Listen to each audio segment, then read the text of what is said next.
Hey guys, welcome to my channel. My name is Pooja. कैसे हैं आप सभी लोग? आई होप आप सभी लोग बहुत अच्छे होंगे और अपनी पढ़ाई भी बहुत अच्छे से कर रहे होंगे।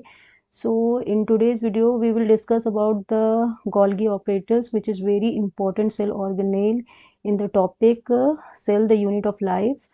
So let's discuss about the biology topic Golgi operators and make the biology in easy way. So let's start. Golgi operators, which is a very important cell organelle according to the exam point of view. Golgi operator से बहुत सारे ऐसे questions होते हैं जो exam में पूछे जाते हैं, जो डायरेक्टली आते हैं और इनडायरेक्टली आते हैं. तो उन सभी पॉइंट्स के बारे में आज हम डिस्कस करेंगे जिससे कि एग्ज़ाम में क्वेश्चन पूछे जाते हैं. तो सबसे पहले हम देखेंगे गोल्गी बॉडी के डायग्राम के बारे में, यानी इमेज के बारे में. गोल्गी बॉडी होता कैसे है और ये सेल में कहाँ पे प्रेजेंट होता है, यानी कि न्यूक्लियस के अराउंड ये कहाँ प्रेजेंट होता है, कैसे ये एंडोप्लाज्मिक रेटिकुलम से अटैच्ड होता है, कैसे इसके फंक्शन अटैच्ड होते हैं और कैसे ये कोऑर्डिनेशन में काम करता है. मैंने पहले भी आपको बताया था कि गोल्गी ऑपरेटर जो होता है वो इंडोमेम्ब्रेन सिस्टम का पार्ट होता है. इंडोमेम्ब्रेन सिस्टम में आपके कई सेल ऑर्गेनेल्स होते हैं जो एक दूसरे से कोऑर्डिनेशन में मिलकर काम करते हैं. तो जिसमें मैंने आपको बताया था इंडोप्लाज्मिक रेटिकुलम के बारे में, गोल्गी ऑपरेटर्स के बारे में, लाइसोसोम्स के बारे में एंड ट्यूब्यूल्स के बारे में. तो आज हम डिस्कस करेंगे सबसे पहले गोल्गी ऑपरेटर्स के बारे में. मैं सबसे पहले आपको गोल्गी ऑपरेटर्स क्यों बता रही हूँ, क्योंकि इन चारों सेल ऑर्गेनेल में गोल्गी ऑपरेटर्स ही ऐसा सेल ऑर्गेनेल होता है जो इसके सेंटर में काम करता है, यानी कि without Golgi operators endomembrane system complete नहीं होता है. और ये बहुत ही ज़्यादा इम्पॉर्टेंट रोल प्ले करता है इंडोमेम्ब्रेन सिस्टम को सही ढंग से काम करने में. तो गोल्गी ऑपरेटर्स को हम क्या कहते हैं, सबसे पहले हम जानेंगे कि गोल्गी ऑपरेटर्स को क्या कहा जाता है. इसको हम कहते हैं post office of the cell. Why we called it post office of the cell? Because यहाँ पर जो प्रोटीन बनते हैं एंडोप्लाज्मिक रेटिकुलम में, क्या होता है कि जो फॉर्मेशन होता है वो एंडोप्लाज्मिक रेटिकुलम में होता है, बट उसकी जो पैकेजिंग होती है और उसमें जो मॉडिफिकेशंस होते हैं, जो उसकी शॉर्टिंग होती है, वो कहाँ पे होती है? वो होती है गोल्गी ऑपरेटर्स में. कहाँ पे होती है? गोल्गी ऑपरेटर्स में. यानी कि जो प्रोटीन फॉर्म होता है कहाँ पर? एंडोप्लाज्मिक रेटिकुलम में. स्पेशली कौन से एंडोप्लाज्मिक रेटिकुलम में? Rough endoplasmic reticulum. हम सभी जानते हैं कि रफ एंडोप्लाज्मिक रेटिकुलम जो होता है उसी पे आपके राइबोसोम्स पाए जाते हैं और इसी राइबोसोम्स पर प्रोटीन का फॉर्मेशन होता है. तो जो RER होता है, रफ एंडोप्लाज्मिक रेटिकुलम होता है, वहाँ पे प्रोटीन का फॉर्मेशन होता है. उसके बाद ये ट्रांसपोर्ट कर दिए जाते हैं किसके पास? गोल्गी ऑपरेटर्स के पास. तो गोल्गी ऑपरेटर्स के पास क्या होती है? प्रोटीन की शॉर्टिंग होती है, यानी कि इसमें कुछ मॉडिफिकेशंस किए जाते हैं.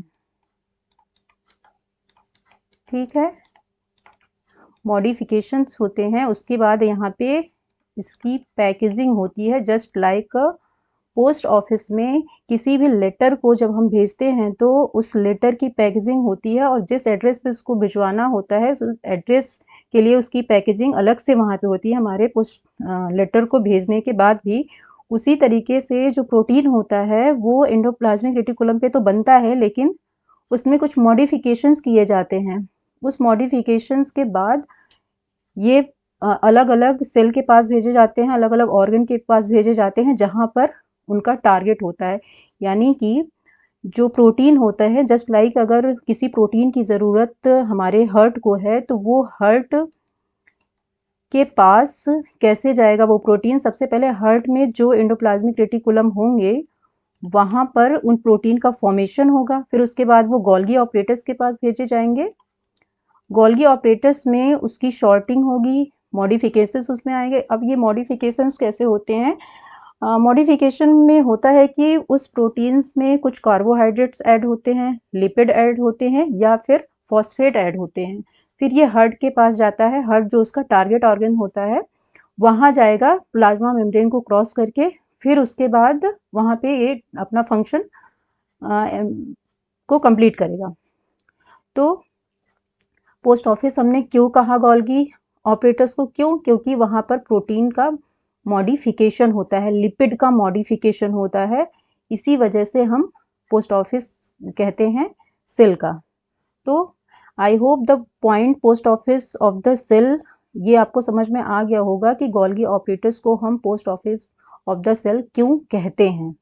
तो यहाँ पे मैंने आपको कुछ डायग्राम दिया है, जिसमें पहला आपका यहाँ कॉर्नर पे जो दिया गया है ये गोल्गी ऑपरेटर्स का डायग्राम है, जिसमें आपको दिख रहा होगा कि ये सिस फेज है। यहाँ पे क्या होता है, एंडोप्लाज्मिक रेटिकुलम से जब प्रोटीन आता है वेसिकल के द्वारा, तो यहाँ पर अटैच होता है सिस्टर्नी से। सिस्टर्नी के बाद ये आ जाता है यहाँ इस वाले रीजन पे, यहाँ पे इसके मॉडिफिकेशन होता है, फिर ये आ जाता है ट्रांसफेज में, फिर ट्रांसफेज के द्वारा ये स्क्रिटरी वेसिकल्स में चेंज होकर प्लाज्मा मेम्ब्रेन के पास जाता है। उसके बाद ये बॉडी के अदर पार्ट्स पर भेज दिए जाते हैं जहाँ पे उस प्रोटीन्स की ज़रूरत होती है। तो हियर सबसे पहले हम डिस्कस करेंगे इस स्लाइड में कि गोल्गी ऑपरेटर्स की डिस्कवरी कैसे हुई थी, किसने की थी, और बहुत कुछ हम जानेंगे कि कहाँ पे गोल्गी ऑपरेटर्स पाया जाता है, किन ऑर्गेनिज्म में पाया जाता है, इसके स्टेन क्या होते हैं और इसके अदर नेम क्या हैं। तो सबसे पहले हम पहला पॉइंट डिस्कस करेंगे, the Golgi apparatus is discovered by the Camillo Golgi. Camillo Golgi एक इटालियन न्यूरोलॉजिस्ट थे जिन्होंने नर्व सेल में गोल्गी ऑपरेटर्स की खोज की थी, यानी कि देखा था। तो ये कब की बात है? ये बात है 1898 की। और इन्होंने खोजा किसमें था? ये खोजा था इन्होंने आउल यानी कि उल्लू के सेल में, नर्व सेल में इन्होंने देखा था। उल्लू का जो ब्राउन आउल होता है उसके नर्व सेल में इन्होंने first of all Camillo Golgi ने first of all Golgi apparatus को देखा था। कहाँ देखा था? Brown owl. ये क्वेश्चन आपसे पूछा जाता है कि किस साइंटिस्ट ने गोल्गी ऑपरेटर्स की खोज की थी, सबसे पहले किन्होंने देखा था? तो कौन है वो है कैमिलो गोल्गी। कैमिलो गोल्गी, ये कभी कभी क्वेश्चन मैच करने के लिए आता है कि कैमिलो गोल्गी कौन थे, यानी कि ये एक इटालियन न्यूरोलॉजिस्ट थे। स्पेशली ये क्वेश्चन पूछा जाता था कि वो पूछा जाता है कि कौन थे इटालियन न्यूरोलॉजिस्ट थे। न्यूरोलॉजिस्ट से आपको आइडिया इतना लग सकता है कि इन्होंने जो खोज की थी वो किस में की थी? नर्व सेल में। किसके नर्व सेल में खोज की थी? ये उल्लू के नर्व सेल में इन्होंने सबसे पहले कैमिलो गोल्गी ने गोल्गी ऑपरेटर्स की खोज की थी। तो इन्हीं के नाम पर ही गोल्गी ऑपरेटर्स का नाम भी पड़ा था, गोल्गी ऑपरेटर्स। तो अब हम बात करेंगे कि गोल्गी ऑपरेटर्स यानी कि गोल्गी बॉडीज कहाँ पर पाया जाता है और कहाँ पर नहीं पाया जाता है। तो जितने भी यूकैरियोटिक सेल्स होते हैं उसमें जो है कि गोल्गी ऑपरेटर्स पाया जाता है, like other cell organelle, just like a mitochondria, chloroplast. तो क्लोरोप्लास्ट हम बात करते हैं प्लांट सेल की, बट जब हम यूकैरियोटिक सेल की बात करते हैं तो उसमें एनिमल सेल आता है जिसमें गोल्गी बॉडी पाया जाता है, यानी कि प्लांट सेल में भी गोल्गी बॉडी पाए जाते हैं और एनिमल सेल में भी गोल्गी बॉडी पाया जाता है। तो पॉइंट ये है कि ये जितने भी प्रोकैरियोटिक सेल होते हैं उसमें गोल्गी बॉडी एब्सेंट होता है। अब कौन कौन से प्रोकैरियोटिक सेल हैं, ये बहुत ही बेसिक इंफॉर्मेशन है, ये आपको पता होना चाहिए कि जितने भी बैक्टीरिया होते हैं, ब्लू ग्रीन एल्गी होते हैं, वो सारे प्रोकैरियोटिक सेल होते हैं। तो बैक्टीरिया और ब्लू ग्रीन एल्गी में गोल्गी ऑपरेटर्स नहीं पाया जाता है। जितने भी most of the cell organelle जो सेल में बहुत इंपॉर्टेंट रोल प्ले करते हैं, जो फुली डेवलप्ड होते हैं, वो प्रोकैरियोटिक सेल में नहीं पाए जाते, वो यूकैरियोटिक सेल में पाए जाते हैं। तो गोल्गी ऑपरेटर्स भी आपके eukaryotic cell like a plant and animal cell में पाया जाता है और बैक्टीरिया और ब्लू ग्रीन एल्गी में नहीं पाया जाता है।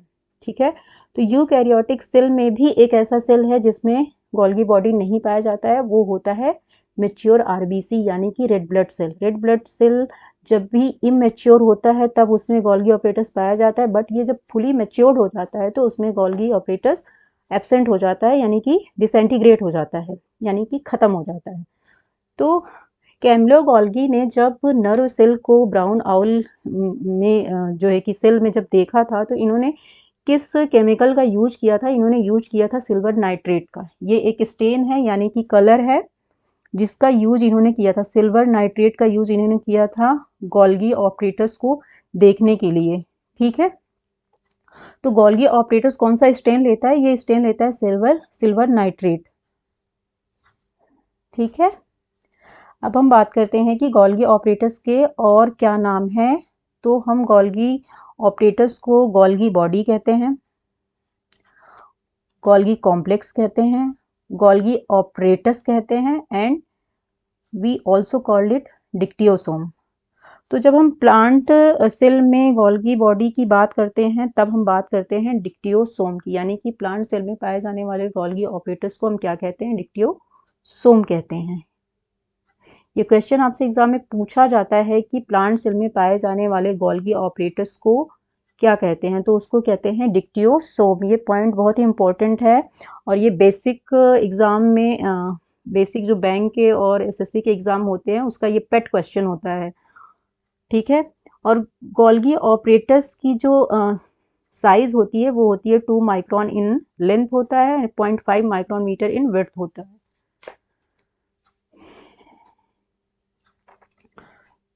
तो हमने ये बात कर ली कि गोल्गी ऑपरेटर्स जो होता है वो किस सेल में पाया जाता है। तो ये यूकैरियोटिक सेल में पाया जाता है और यूकैरियोटिक सेल में भी ये मैच्योर मैमेलियन जो आरबीसीज होते हैं यानी कि रेड ब्लड सेल होते हैं उसमें ये नहीं पाए जाते हैं। और अब हम बात करते हैं कि ये यूकैरियोटिक सेल में पाए जाते हैं तो किन सेल में इसकी जो मात्रा होती है वो ज़्यादा होती है? तो वो ज़्यादा होती है स्क्रीटरी सेल्स में। ठीक है, स्क्रीटरी सेल्स में, प्लाज्मा सेल्स में, ग्लैंडुलर सेल्स में एंड न्यूरॉन्स में।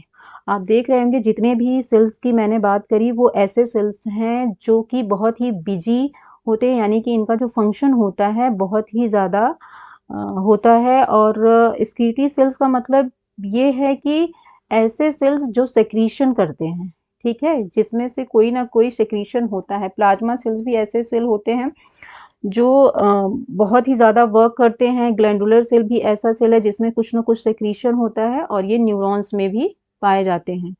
तो जब हम बात करते हैं प्लांट के केस में गोल्गी बॉडी की तो उसको हम क्या कहते हैं? डिक्टियोसोम कहते हैं।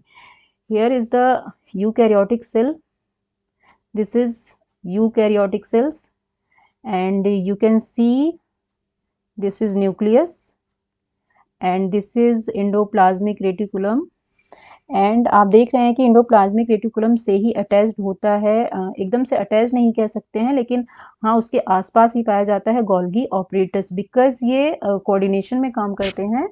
तो ये न्यूक्लियस के आसपास ही पाए जाते हैं, इंडोप्लाज्मिक रेटिकुलम के पास पाए जाते हैं। इंडोप्लाज्मिक क्या होता है कि वो न्यूक्लियस के चारों तरफ पाया जाता है। ये देख रहे हैं आप, दिस इज न्यूक्लियस एंड ये इंडोप्लाज्मिक रेटिकुलम जहाँ पे प्रोटीन का फॉर्मेशन होता है और फिर ये इनकी जो है कि वेस्किल्स के रूप में ये भेज दिए जाते हैं किसके पास? गोल्गी बॉडी के पास, जहाँ पे प्रोटीन और लिपिड का मॉडिफिकेशन हो जाता है। फिर ये प्लाज्मा मेम्ब्रेन को क्रॉस करके अदर सेल्स के पास भेज दिए जाते हैं जहाँ पे इनका टारगेट होता है। And here you can see the specific image of the Golgi body. This is sis phase and this is trans phase. Why called it is cis phase? Because it is a forming phase. Forming phase, forming क्यों कह रहे हैं? क्योंकि यहाँ पे protein आके endoplasmic reticulum से जब भी प्रोटीन आता है तो वो सिस फेज की तरफ से एंटर करता है गोल्गी बॉडी में और फिर जो मिडल रीजन होता है गोल्गी बॉडी के वहाँ पर शॉर्टनिंग एंड पैकेजिंग होती है। फिर ये ट्रांस फेज की तरफ से बाहर निकल के प्लाज्मा मेम्ब्रेन की तरफ से फिर अदर पार्ट्स को ये भेज दिया जाता है। ठीक है, ये है, आप देख सकते हैं कि इसको हम क्या कहते हैं? ये जो स्टैक्स होते हैं इसको हम कहते हैं सिस्टर्नी। तो जो गोल्गी बॉडी का जो स्ट्रक्चर होता है उसमें 3 मेन पार्ट होते हैं जिसमें आपका आता है cisternae. Here you can see this is cisternae और ये होते हैं आपके वेसिकल्स और इधर भी आप देख सकते हैं कि ये स्क्रीटरी वेसिकल्स हैं और this is tubule like structure, tubules. ठीक है, तो नेक्स्ट स्लाइड में हम देखेंगे, here you can see the clear picture of the Golgi apparatus. This is cis phase and all these are the cisternae. ये जो ट्यूब लाइक स्ट्रक्चर है इसी को हम कहते हैं सिस्टर्नी। इसी रीजन में ये ल्यूमेन होता है, yes this is lumen cisternae. And जो पैकेजिंग और फिर शॉर्टनिंग होने के बाद जो वेसिकल्स यहाँ से डिटैच हो रहे हैं, ये आप देख रहे हैं डिटैच होके ये भेज दिए जाते हैं किसके पास, प्लाज्मा मेम्ब्रेन के पास। ये इसको हम जब ये डिटैच हो जाता है तो इसको हम कहते हैं एक्सक्रीटरी वेसिकल्स। यानी कि जो गोल्गी बॉडी होता है उसमें जो ट्रांसपोर्ट होता है वो ट्रांसपोर्ट किसके माध्यम से होता है, वो होता है एक्सक्रीटरी वेसिकल के माध्यम से। यहाँ भी ये वेसिकल्स जब एंडोप्लाज्मिक रेटिकुलम के पास से आते हैं तब भी हम इसको क्या कहते हैं, वेसिकल्स कहते हैं। इसको हम कहते हैं इनकमिंग ट्रांसपोर्ट वेसिकल, क्योंकि ये एंडोप्लाज्मिक रेटिकुलम से फिर गोल्गी के पास आ रहा है, that's why we called it incoming transport vesicle.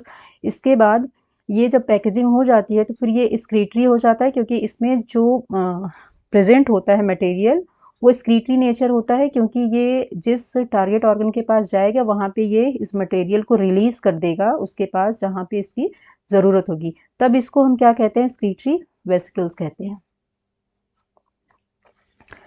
Here we can discuss about the detail of the cisternae। तो cisternae कैसा होता है, cisternae एक flattened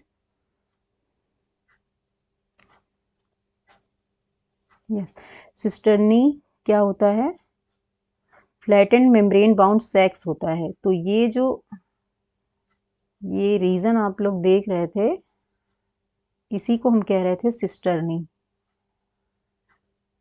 तो ये कैसा है, ये सैक है, मेम्ब्रेन बाउंड सैक होते हैं, इसको हम क्या कहते हैं, सैक लाइक है, और arranged in a parallel and separated by space 20 to 30 nanometre.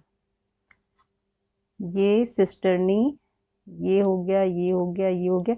तो इनके बीच का जो स्पेस होता है वो कितना होता है, 20 to 30 नैनोमीटर का होता है, और ये पैरेलली अरेंज्ड होते हैं।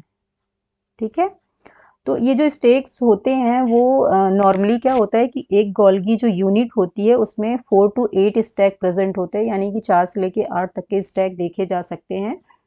ये मैंने 3 बनाया है, तो ऐसे ही आपका ये कुछ इस तरह 4 से लेके 8 तक पाए जाते हैं। और इधर जो आता है वो ट्रांसपोर्ट वेसिकल्स होते हैं जो फिर से मर्ज कर दिए जाते हैं सिस्टर्नी में, फिर यहाँ मॉडिफिकेशंस हो जाता है, उसके बाद ये एक्सक्रीटरी वेसिकल्स के रूप में यहाँ से डिटैच होके प्लाज्मा मेम्ब्रेन की तरफ भेज दिए जाते हैं। तो जो सिस वाला रीजन होता है, सिस फेस होता है, वो किसकी तरफ होता है, वो न्यूक्लियस की तरफ होता है, यानी कि एंडोप्लाज्मिक रेटिकुलम की तरफ होता है। ये हो गया आपका न्यूक्लियस, ये हो गया एंडोप्लाज्मिक रेटिकुलम। तो सिस फेस किस तरफ होता है, ये भी क्वेश्चन एग्जाम में पूछा जाता है कि जो सिस फेस होता है वो किसकी तरफ फेस किए होता है, वो होता है न्यूक्लियर मेम्ब्रेन या फिर एंडोप्लाज्मिक रेटिकुलम की तरफ। और जो ट्रांस फेस होता है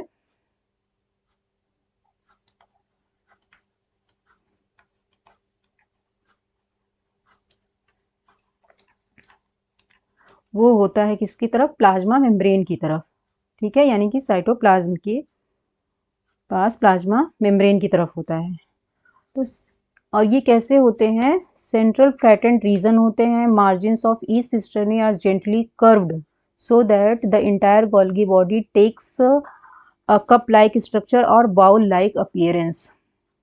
तो ये सिस्टर्नी कुछ इस तरीके की होती है, तो कुछ इस ये कैसे बन जाता है, इसका जो अपीयरेंस होता है वो कैसा हो जाता है, जस्ट लाइक अ कप और बाउल।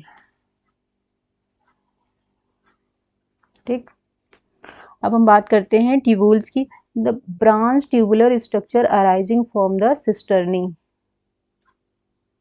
ये जो ब्रांच्ड रीजन होता है कुछ इस तरीके का, इसको हम कहते हैं ट्यूबुल्स।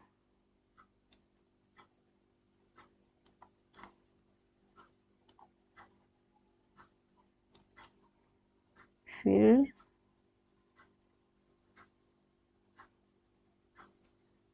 इधर से आपके वेसिकल्स निकलने लगते हैं मॉडिफाई होके, ठीक है। And the vesicle small spherical vesicle budding from the Golgi body. Budding का मतलब है कि ये एक बड की तरह इससे डिटैच्ड होते हैं, इसीलिए हम इसको बोल रहे हैं कि vesicles budding from the Golgi body. ये क्योंकि छोटे छोटे होते हैं, स्फेरिकल शेप में होते हैं वेसिकल्स, इस वजह से ऐसे। तो जो ट्यूबुल्स होता है वो ब्रांच्ड होता है, जबकि वेसिकल जो होते हैं वो स्फेरिकल होते हैं, स्मॉल स्फेरिकल लाइक अ सर्किल। और ये जैसे प्लांट से बड आप देखते हैं, प्लांट में जो बड होता है उसी की तरह ये वेसिकल्स भी गोल्गी ऑपरेटर से डिटैच्ड होते हैं लाइक अ बड। तो आई होप आपको गोल्गी बॉडी का जो इंट्रोडक्शन होता है वो समझ में आ गया होगा, इसका स्ट्रक्चर समझ में आ गया होगा, इसकी साइज के बारे में आपने जान लिया, और किस सेल में ये पाए जाते हैं और किस सेल में नहीं पाए जाते हैं, इतने पॉइंट्स आपके क्लियर हो गए होंगे।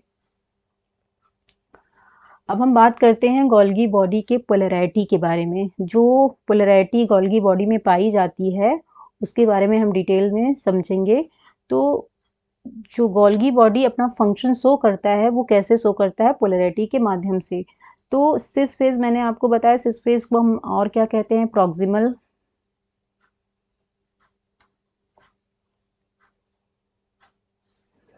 प्रॉक्सिमल कहते हैं, फॉर्मिंग कहते हैं। और ये करता क्या है, इसका फंक्शन क्या होता है, ये रिसीविंग फेज होता है।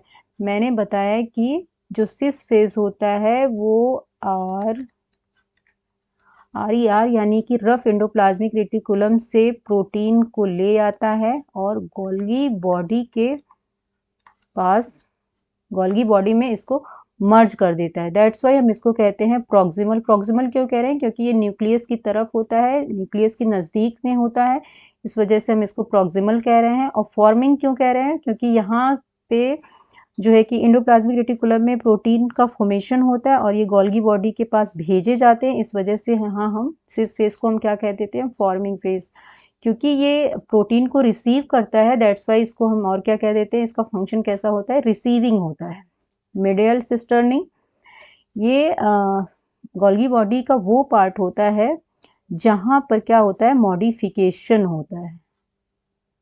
क्या होता है,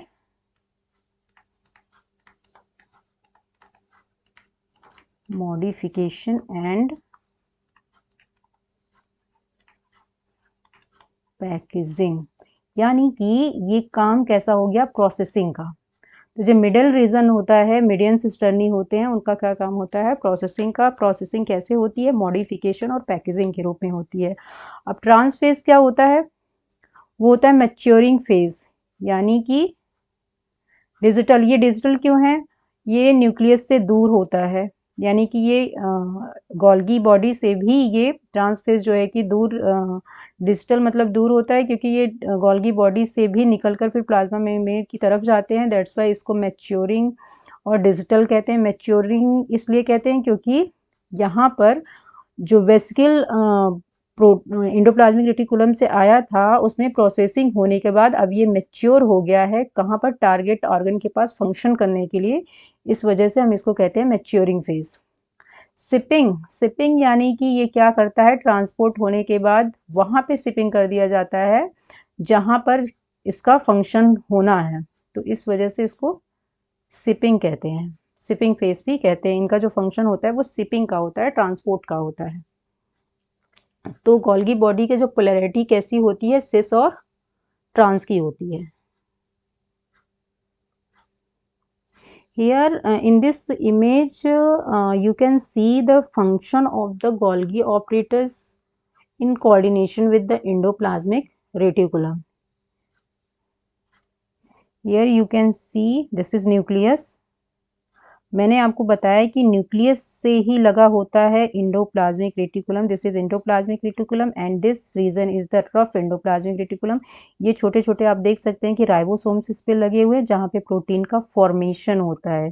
दिस इज राइबोसोम या दिस इज राइबोसोम और रफ इंडोप्लाज्मिक रेटिकुलम पे ही राइबोसोम पाए जाते हैं. दूसरा क्या होता है स्मूथ इंडोप्लाज्मिक रेटिकुलम जहाँ पे आपका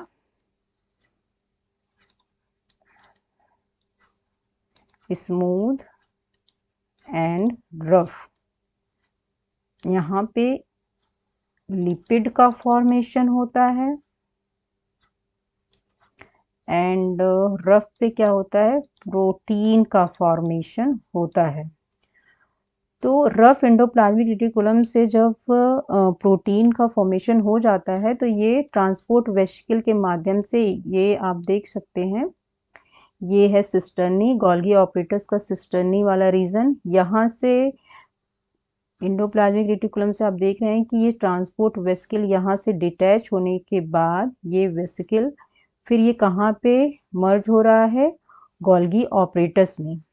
ये है आपका वेसिकल. यहाँ पे क्या इसमें है इसमें प्रोटीन्स हैं जो कि रफ इंडोप्लाज्मिक रेटिकुलम पे बने हैं, उसे ही डिटैच होके ये जा रहा है गोल्गी ऑपरेटर्स के पास मर्ज हो रहा है.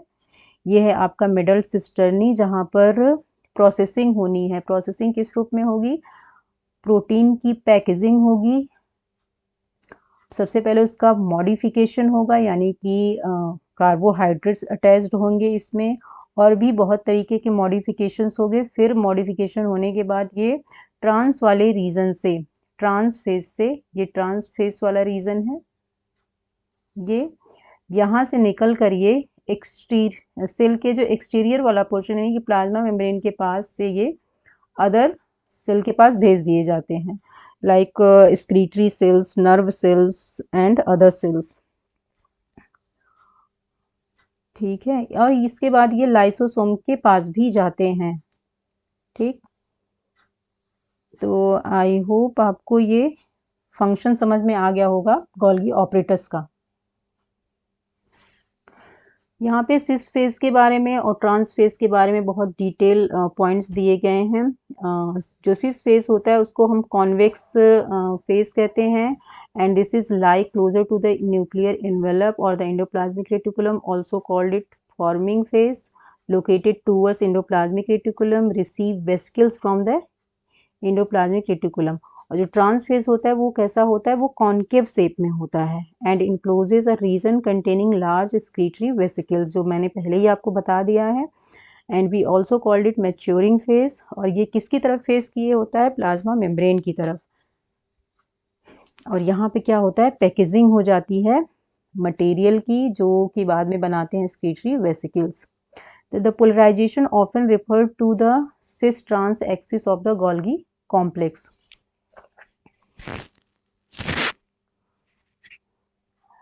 This slide show what is the relationship between the endoplasmic reticulum with the Golgi operators. Then proteins synthesized in the RER move to Golgi through transport vesicle. This is the flow chart of the interrelationship between the endoplasmic reticulum and the Golgi operators. This is RER, फिर transport vesicle, फिर ये जाएगा सिस Golgi के पास यानी कि cis face के पास, फिर medial cisternae के पास. उसके बाद ट्रांस गोल्गी, यहाँ पर इस प्रोटीन या लिपिड की पैकेजिंग और मॉडिफिकेशन शॉर्टनिंग होता है.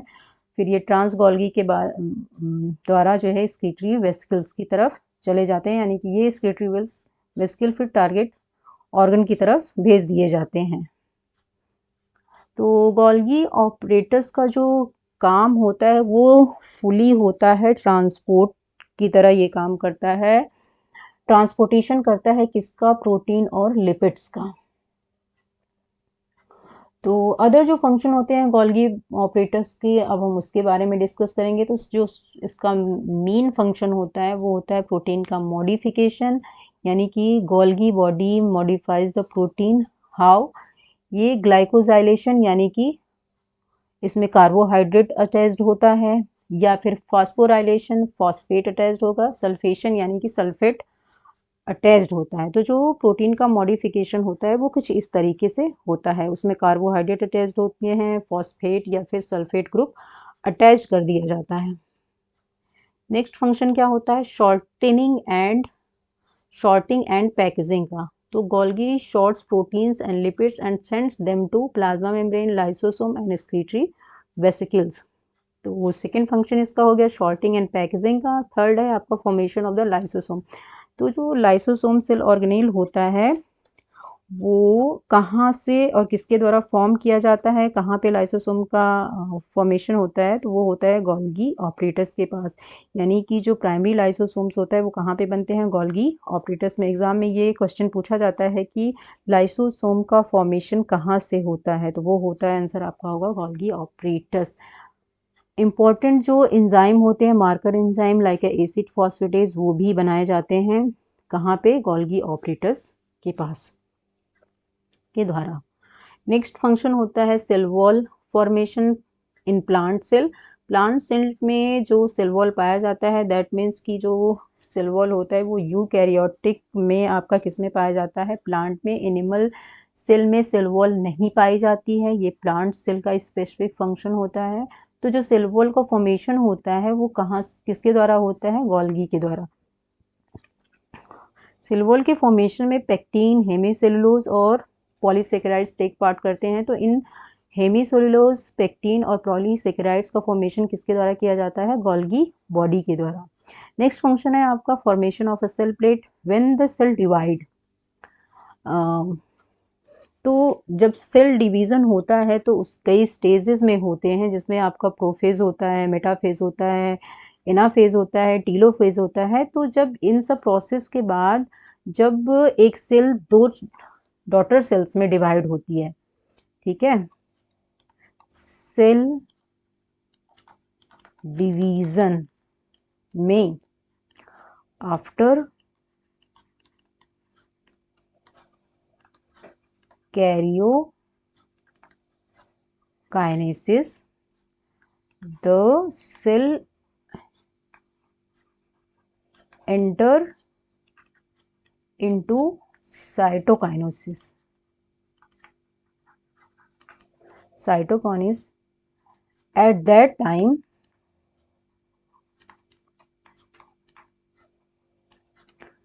जो सेल प्लेट बनता है वो किसके द्वारा बनाया जाता है? ये सेल प्लेट गोल्गी बॉडी के द्वारा। ठीक, तो साइटोकाइनेसिस में जब आफ्टर कैरियोकाइनेसिस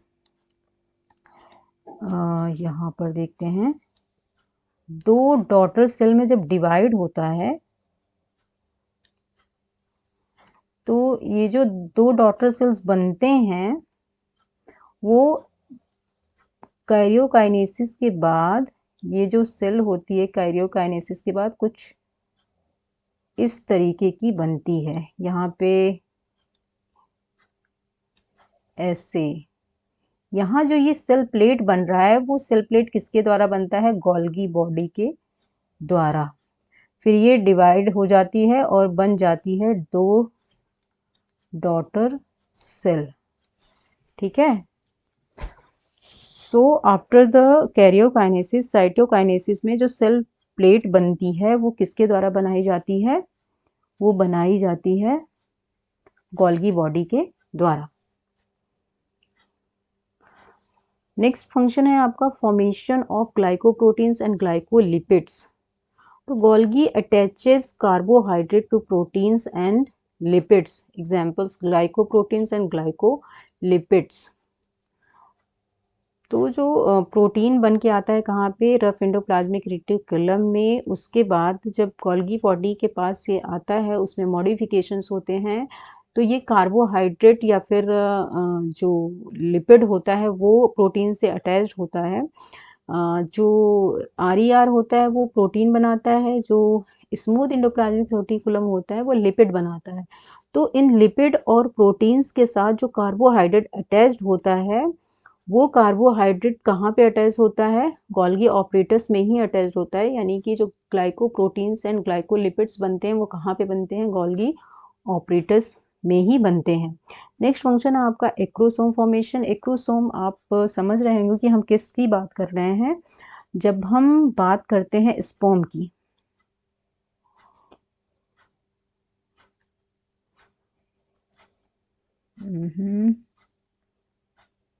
ये कुछ नहीं नहीं नहीं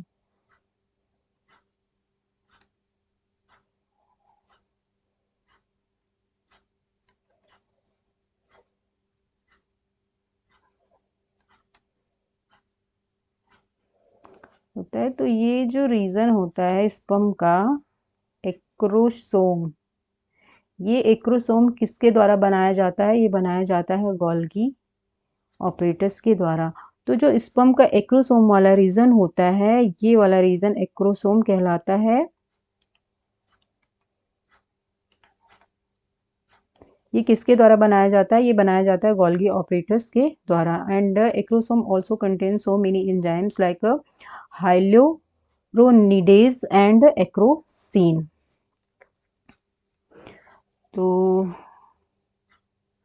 हमने बात की गोल्गी ऑपरेटस के फंक्शन के बारे में। अब हम बात करते हैं गोल्गी मार्कर्स के बारे में, यानी कि गोल्गी बॉडी जो होती है उसमें डिफरेंट एंजाइम मार्कर्स बनाए जाते हैं, प्रोड्यूस किए जाते हैं, जो होता है आपका थियामीन यानी कि and pyrophosphate and acid phosphatase. ये सब मार्कर्स होते हैं जो करते क्या हैं? ये गोल्गी बॉडी के डिफरेंट रीजन को आइडेंटिफाई करने में ये मार्कर्स यूज किए जाते हैं जब हम सेल की स्टडी करते हैं तब। And here this slide show the disease of the Golgi apparatus. When Golgi apparatus में कोई डिफेक्ट आता है तो उसकी जो प्रोसेसिंग होती है उस पर इफेक्ट पड़ता है। तो defects in a Golgi processing cause disorder like a improper protein targeting, यानी कि प्रोटीन के टारगेटिंग में एबनॉर्मलिटी आती है। लाइसोसोमल स्टोरेज डिजीज होता है इसके द्वारा। And just like example mannose 6 phosphate tagging defect, ये ऐसा डिफेक्ट होता है। ये क्या होता है? एक तरीके का मार्कर होता है जो आइडेंटिफाई करता है। तो मैनोज 6 फास्फेट टैगिंग डिफेक्ट जो एक एग्जांपल है किसका? जब गोल्गी की प्रोसेसिंग में डिफेक्ट आता है। And here is two model, that is कैसे मॉडल है? जो गोल्गी के ट्रांसपोर्ट मॉडल है, यानी कि जो गोल्गी का मेन फंक्शन होता है वो ट्रांसपोर्ट का होता है। तो किस तरीके से उसका ट्रांसपोर्ट होता है? तो जो पहला मॉडल है वो है वेसिकुलर ट्रांसपोर्ट मॉडल, जिसके बारे में हमने अभी तक डिस्कस किया। तो like a cargo transported by vesicle between cisternae, and the second model is the cisternal maturation model in which cisternae themselves move from cis to trans. यानी कि एक में सिस्टर्नी मैच्योरेशन मॉडल में क्या है कि सिस्टर्नी खुद ही मूव करती है फ्रॉम सिस टू ट्रांस।